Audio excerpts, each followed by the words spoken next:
I'm late. I'm late for a very important video. So this is almost a week late. My latest video in the series, The Decades of Action Challenge, in which I talk about Tom Brahan's pick for the most important action movie of each year for over the last 50 years, starting with 1968 and going all the way to the present. Don't know what his latest picks are for the most recent year, the current one, and the previous one. However, in his last post, he mentioned that Mad Max Fury Road would be his pick for 2015. He would be writing about that, which I guessed correctly. And I was so intent on mentioning that in my video that I thought I would make it a day late, because ordinarily I'd post it on Friday, and that's when the article is posted.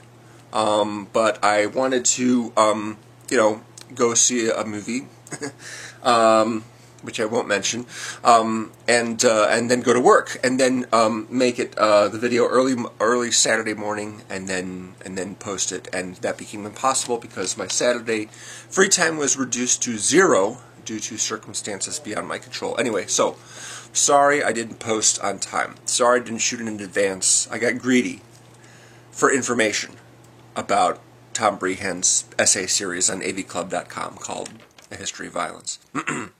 Thank you. This is... What's your name? I forgot. A cat. A cat is here. Anyway, so, as I should have mentioned last week, Brahan's pick for 2012 was The Raid Redemption, or it's simply The Raid, in its country of origin, Indonesia.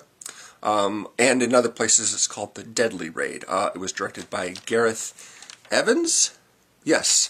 Not to be confused with Gareth Edwards, director of Rogue One and Godzilla from 2014. Gareth Evans is also English. He's Welsh, actually, from the UK, just like Gareth Edwards.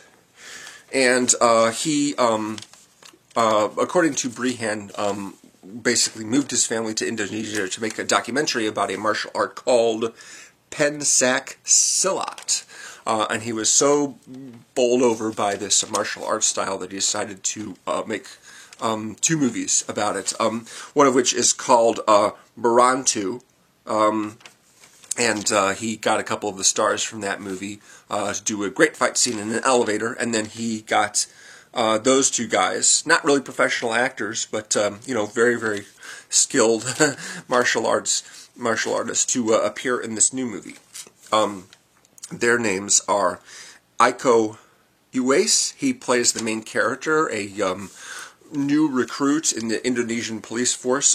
Actually, this takes place in the capital called Jakarta, and they're going to basically this squad of troopers, in helmets and riot gear, are going to charge into a building that's just full of criminals and thugs and drug dealers and what have you, in an attempt to capture and take into custody the drug kingpin for the neighborhood who lives on the top floor, and sort of fortified himself in there, sort of like his base of operations, his fortress, his headquarters, and what have you.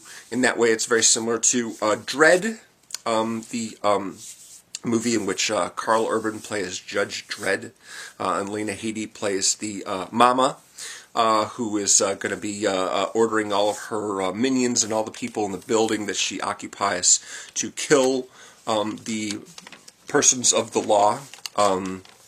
And that's what happens in this movie as well. The other guy from that movie, Marantu, plays a character named Mad Dog. He is, one of the close associates of the Kingpin. He's played by a guy named Yayan Rahayan. Sorry, Yayan Rahayan. Sorry if I'm saying that badly.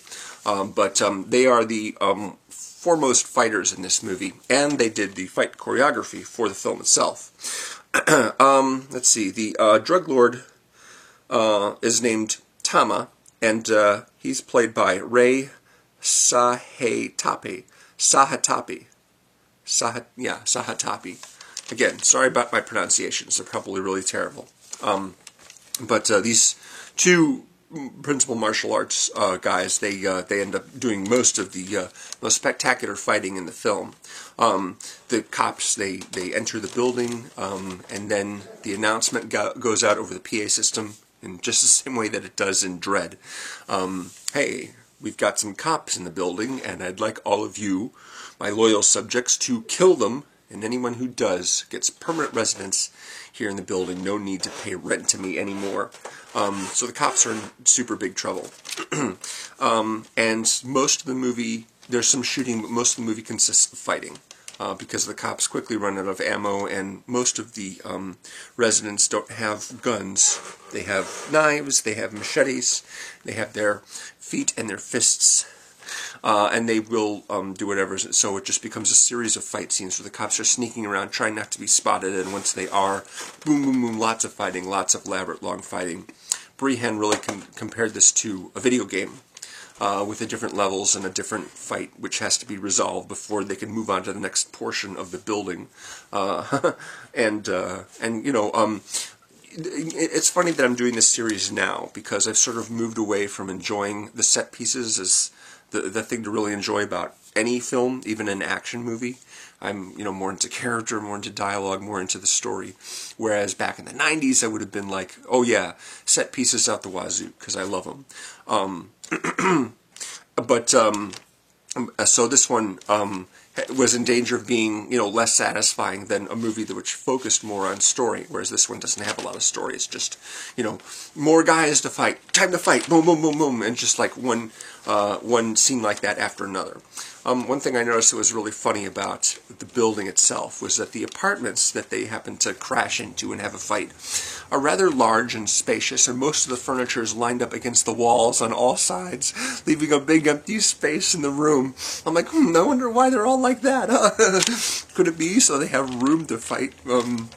Anyway, yeah, so it's a movie without a large budget apparently, and so they made that work for it by keeping it as simple as possible and just focusing on the fights, which are really, really brutal and somewhat unrealistic in the sense that nobody fighting ever really gets tired unless they get hurt too badly to just continue and get killed.